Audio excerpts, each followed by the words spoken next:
Waktu tidak akan menyelesaikan masalah kita.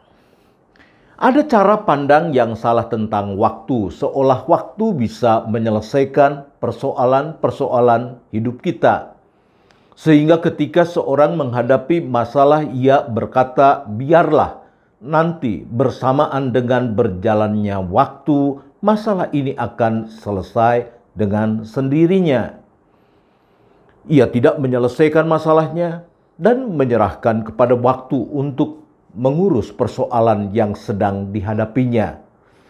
Betapa arogan kelihatannya, seolah-olah kita adalah pihak yang bisa menahan waktu, agar waktu bisa menunggu mengerjakan apa yang kita inginkan. Waktu tidak akan menyelesaikan masalah kita. Waktu tidak peduli dengan kita. Jadi jangan berharap ia menolong kita.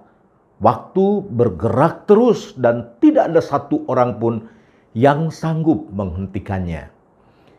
Menyerahkan penyelesaian persoalan pada waktu itu berarti kita tidak mau menyelesaikan persoalan kita. Dan kita menjadikan persoalan hidup kita menjadi sampah yang memenuhi memori kita dan menjadi beban dalam kehidupan kita. Orang yang menyerahkan persoalan-persoalannya pada waktu adalah orang yang menimbun beban di pundaknya, membuat perjalanan kehidupannya semakin berat, penat, dan penuh dengan beban yang menekan. Alkitab mengajarkan kita bukan menyerahkan persoalan hidup kita kepada waktu.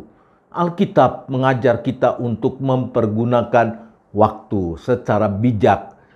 Sebab waktu bergerak terus. Ia tidak peduli dengan kita apakah kita siap atau tidak siap. Apakah kita sedang sakit atau kita sedang marah. Waktu terus bergerak meninggalkan kita.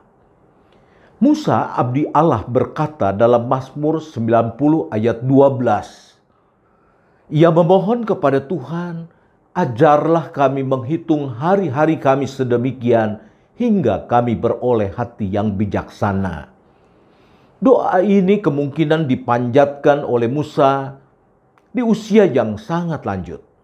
Ia terkejut, waktu berlalu begitu cepat dan Musa merasa ia belum menggunakan waktu dengan baik.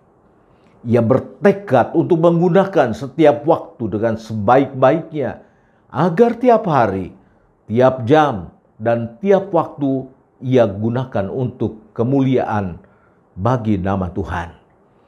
Saudara-saudara, sudahkah kita bijaksana dalam menghitung hari?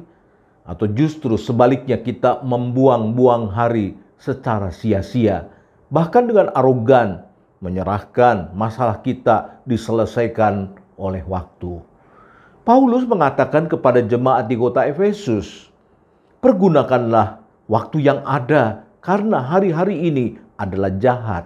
Efesus 5 ayat 16. Kalau kita mempunyai persoalan dengan seseorang, segera selesaikan, sebab tanpa penyelesaian, persembahan dan ibadah kita kepada Tuhan tidak akan mempunyai arti apapun. Kalau kita punya angan-angan dan cita-cita, segera persiapkan dan perlengkapi diri kita agar kita mempunyai kecakapan, kearifan yang diperlukan untuk meraihnya. Kalau kita diberikan tugas dan tanggung jawab, segeralah kita bersiap diri sehingga tugas-tugas yang dipercayakan kepada kita bukan saja selesai pada waktunya, tetapi juga menjadi sebuah persembahan yang harum bagi Allah.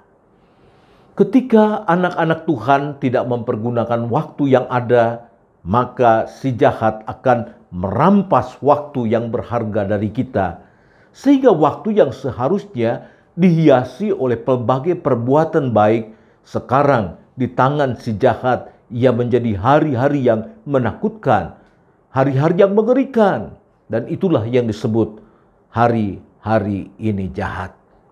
Saudara-saudara yang dikasihi Tuhan, selamat mempergunakan waktu.